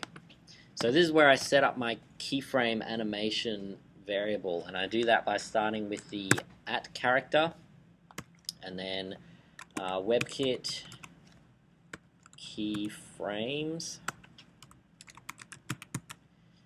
and then a space, and I give this animation a name. So you just make up a name here. So I'm going to call this my animation, and you'll see where we refer to that later on. And now in here is where we specify what we want to happen at each keyframe. And the way we specify the keyframes is to specify them as percentages. So 0% will be the very start of the animation, 100% will be the very end of the animation, 50% will be halfway through the animation, and then whatever other percentages we want to use to set up other keyframes. So at the very least, you'll always have a 0%, and you'll have a 100%. So there's always got to be a beginning, a first and a last keyframe. And so what I'm going to do here is I'll start off at 0 by giving WebKit, I don't need WebKit, I'll just do border radius of 0, and I'll animate so that the border radius grows to 20 pixels.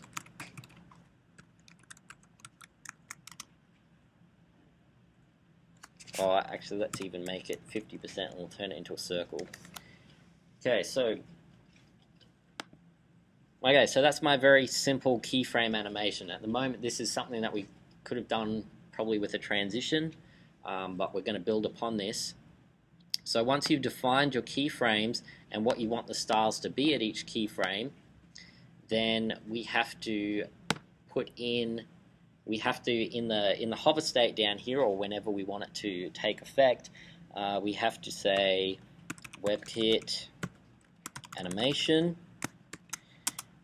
and the first property we give it is this name that we've created up here. Okay, so we might have created multiple different animations and they'll all have different names. So I'm going to tell it which animation I want to play, and in this case it's going to be my animation. Then we give it a duration, so I can say 1000 milliseconds.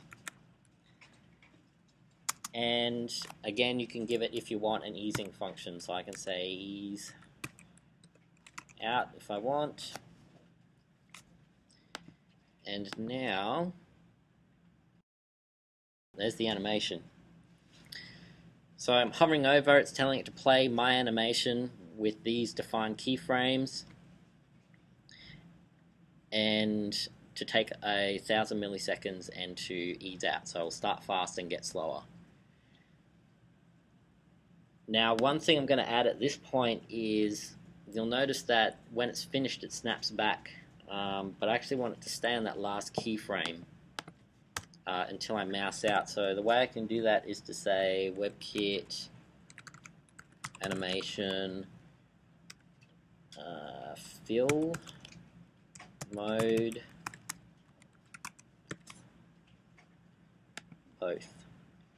So the fill mode basically tells it when it's doing the animation whether it's in forwards or reverse, and you can do an animation in reverse. Once it's finished, do you want it to stop on that last keyframe, or do you want it to revert back to its original state? So you can say either forwards, in which case the last keyframe will stay, backwards, in which case the first keyframe will stay, or both, in which case both will stay. So now they've put that there. When the animation finishes, it stays at that last keyframe, until which point I unhover, and obviously it's going to detect to go back to its regular state. So I'm going to add another keyframe in here at 50%, and at this point I'm going to change the background color to, let's say, blue. So I'll start off at red, we'll go to blue, and at the end let's make it green. Okay, so you can see I don't have to specify each of these properties at each keyframe, just the stuff that I want to change. So the border radius only changes between the first and the last keyframe, but the background color I now want to change between the first, middle, and last keyframe. Okay, so there you can see that it animates, it goes from its default red color to blue and then to green, while still taking the border radius from 0 to 50%. Okay, so that's keyframe animation. You just build upon that with more keyframes and more styles, and if you want to create more animations, then you just give them a different name and you apply them to a particular style using the WebKit animation property. what we're going to look at now is some typography stuff.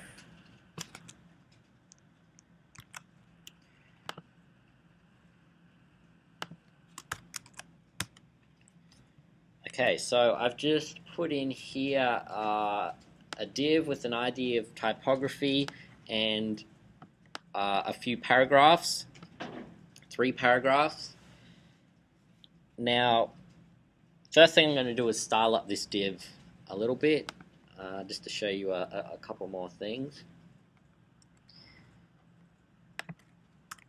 So, div with the ID of typography.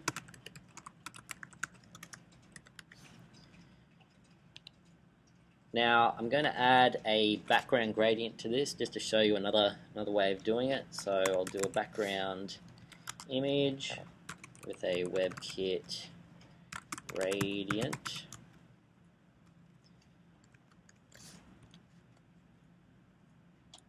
And it will be linear from, so I want to go from top to bottom, so left top to left bottom, from white to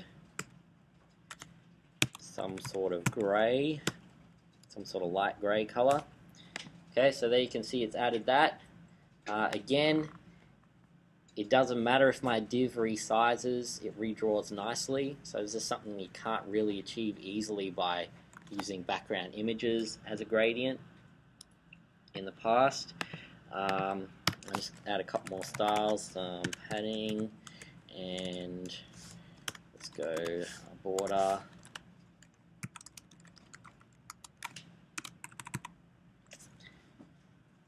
Okay, so first thing I want to show you is another use of some of these new pseudo selectors. So what I'm going to do is demonstrate how we can turn the first letter of the first paragraph into a drop cap. So a drop cap is where you have the very first letter really big and then everything else kind of goes around it. And we can do that quite easily using some of the new pseudo classes. So I'm going to say div, the ID of typography, and underneath that I want the paragraph, and I'm going to use the pseudo selector first of type. So you previously have been able to use the first child and last child pseudo selectors, but if I use first child it's going to select this heading. But if I use this first of type on a P, then it's going to get me the first paragraph element, which is the one that I want to target. And then I'm going to chain a second pseudo selector together, and I'm going to use the first letter pseudo selector as well. So just to recap, what this is doing is it's looking for the div with the ID of typography. It's looking directly underneath that for the first paragraph and then the first letter of that paragraph. Okay, so it's targeting this L, this first L here. So what I should be able to do to see if this is working very quickly is I can change the font here. So let's go font size 40 pixels, and there you go. You can see it's targeting just that first letter. I can set the font family. I can adjust the font, and what I'm going to do is float it to the left so that all these other things wrap around it. All these other lines of text. I'm going to add some padding to the right, space it out a bit more, and I'm going to adjust the line height so that it doesn't push down so much, if I can.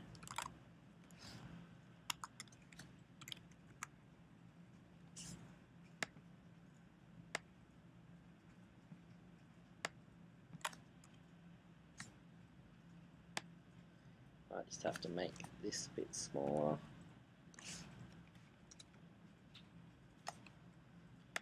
So I'll just play around with those values until I get something that looks alright. Okay, so there's my drop cap.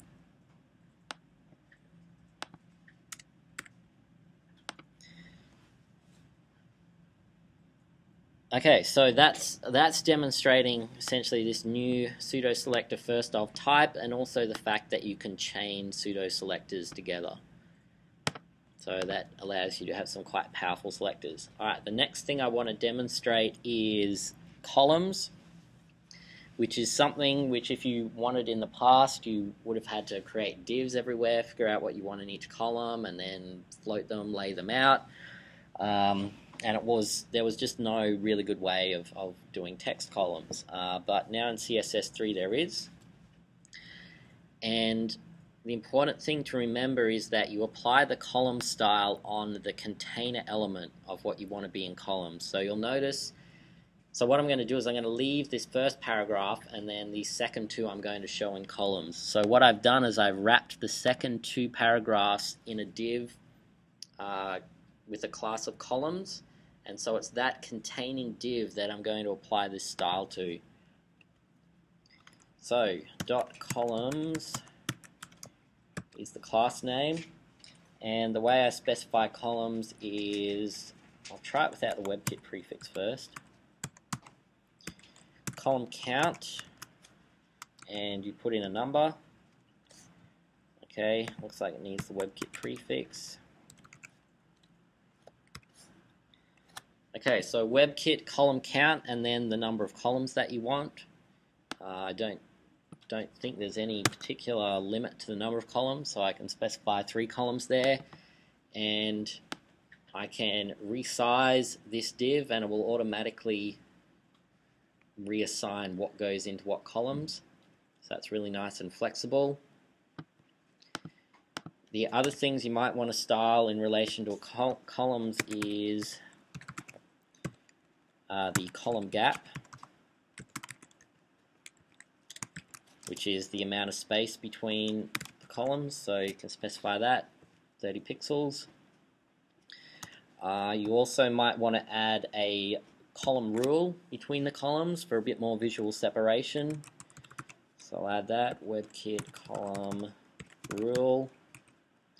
And you define this essentially the same way you define a border. So I can say 1 pixel dashed and give it a color. I'll give it a RGBA color of black and mostly transparent. Okay, so there it is. I can, so I should be able to adjust the width of that, or the style, so make it solid or dotted. Okay, so all the same ways that you would style a border, I believe you can style the column rule. And there's just one more thing I want to demonstrate, and this isn't necessarily restricted just to columns, but there's times when you'll have very long bits of text with no spaces in them, and the default behavior is for them, if it extends past the width of your div, to overlap, to extend out from the edge of that div. So for example, I might just add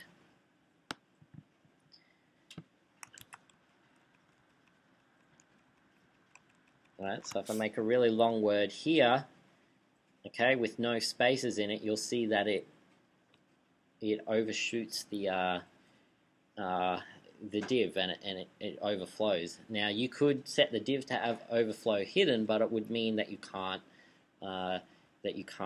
see the text. You could set it to overflow scroll, in which case you could scroll, but there's been no good way in the past to make it actually just break and then wrap around. We can do that now, and I've got another example of this in the column. You can see if it's in the column, this long word gets cut off. So what we can do is, I'll put it up in the typography style up here. It's a very simple style, word wrap, and you can say break word. Okay, so you'll notice now that this long word has been broken up. It's kind of ruined my drop cap, so I'll get rid of that, but you can see that this one here has gone from, you can see the entire word now. So without it, okay, you'll notice that you can just see this is a particular, and then with it in, okay, it wraps around the next line and you can see it. So that might be something very useful, very simple to do as well. So I'll get rid of that. Let's put that maybe on there. Okay, so that's columns and word wrapping. The only thing I think I have left to show you is using custom fonts.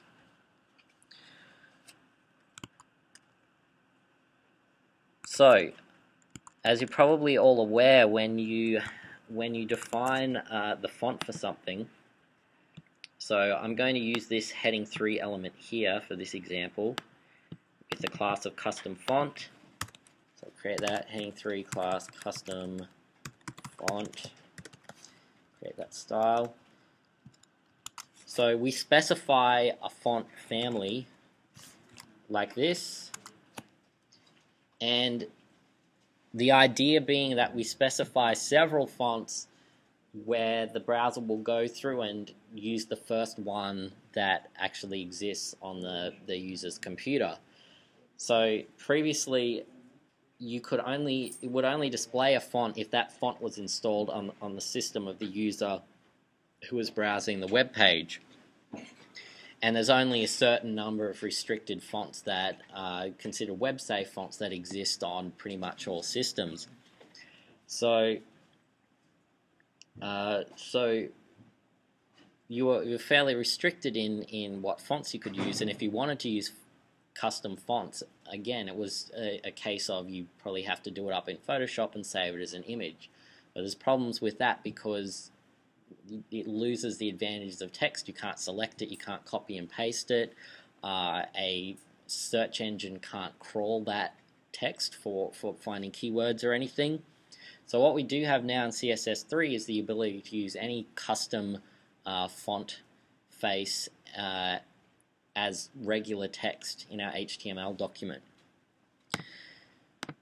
So I'll demonstrate that now. I'm going to show you to a site, and I'll put up some more links to other sites, but I'm going to refer to one called fontsquirrel.com.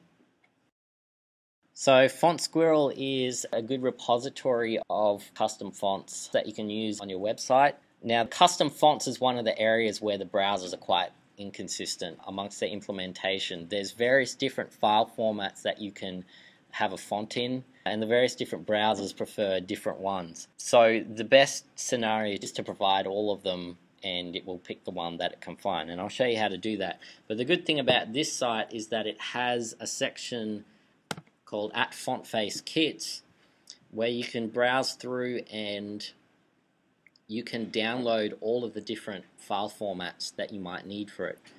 So there's a bunch of them here. I have selected this one here, this Amadeus font, and if you click on Get Kit, it will download a zip file for you, and you'll see that it has a bunch of different files, and each of these different file formats different browsers are going to use for the custom font. Now I know for a fact that on iOS, so if you're targeting the iPhone web browser, that the custom fonts, it uses the SVG format, and there's various other browsers use different ones. The good thing about these FontSquirrel kits is that it gives you a style sheet where you can copy and paste the CSS to cover all of those bases. So that's what I'm going to do, and then I'll explain what it's actually doing when it sees that code. So I'll open this up, and I'm going to copy this. Okay, so the first thing is that you have to have the font files on your web server so that the web page can serve them up. So I've put these fonts in a folder called fonts, and there's my various different font files. So what I want to do is so I'm going to copy and paste this font face code that Font Squirrel has given me, and you could write this out manually yourself as well, but just for expediency I'm going to copy and paste it. So this is another example of creating a CSS variable here. And so what we're essentially doing is we're defining a new font family name. So up here, when we say font family and we want to use our custom font, we're going to use whatever name we've put in here. And you could use whatever name you want here, but it's obviously logical to name it whatever the name of the font is. So when I come around to using this, that's the name that I'm going to use. So that's the first thing we define as the font family, and then you'll notice there's these various source definitions, and what it does is it lists off one at a time the various different files and formats for the font. And so when the browser gets to here, it's just going to go through from top to bottom each one of these until it finds one that it can use, and then it's going to use that font. So this method will allow you to cover all of the browsers that accept custom font types in any file format. Now you'll also notice that it's specified down here a font weight and a font style.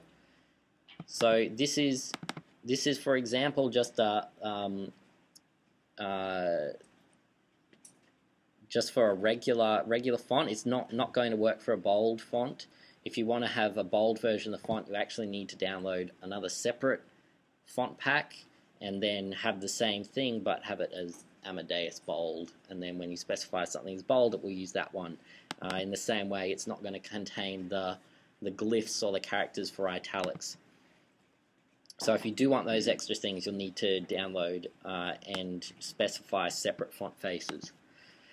Okay, so one thing I do need to change about this, that the style.css was assuming that my font files were in the same directory as my HTML file. Mine aren't. I've put them inside of a fonts folder to keep them organized. So I'm just going to add fonts / to the front of each of these URL declarations. Okay, so that should be all I need to do, and now I should be able to specify the font family Amadeus regular, and sorry, I have to put plural here, fonts. Okay, so once I've done that, I put the path in correctly and I specify the font family as Amadeus regular. You can see now that is actually using the custom font. I'm going to increase the size of that just so we can see it better. Font size 40 pixels. Okay, so there's my custom font, and of course I can specify if I want to have a fallback for browsers that don't support custom fonts. I can select a web safe font that's as similar as possible to this one if I want to use that. So I could do that as well. Okay, so there's my fallback, and then another fallback again. I could just put serif. Okay, so that's how we do custom fonts. And just to prove to you that this is text, I can select it, I can copy it and paste. Okay, this is a custom font, and so this will now have all the added advantages of text as it would normally be in a web safe font. that it's selectable, that it can be searched by a search engine, all that sort of goodness. As well as that, it's going to be much smaller because you're not storing an image, you're storing a font file, which is significantly smaller than an image. Okay, so that is all of the main things that I wanted to show you what you could do with CSS3. It's certainly not everything. I would definitely recommend having a look at the Learn CSS3 section on W3 Schools. Goes through a lot of the stuff I've done in more detail and some stuff that I haven't gone over, and it's got a lot of good example code that you can modify and play with. Just remember that you're probably going to want to use a WebKit browser, although you'll see these examples include all the different browser implementations as well, so you might be okay. But I would suggest starting to work with a WebKit browser, either Chrome or Safari, because when it comes to targeting the WebKit engine for your mobile assignment, that's what you're going to want to be developing in. So I think that's pretty much it. So thanks everyone. I'll see you next week.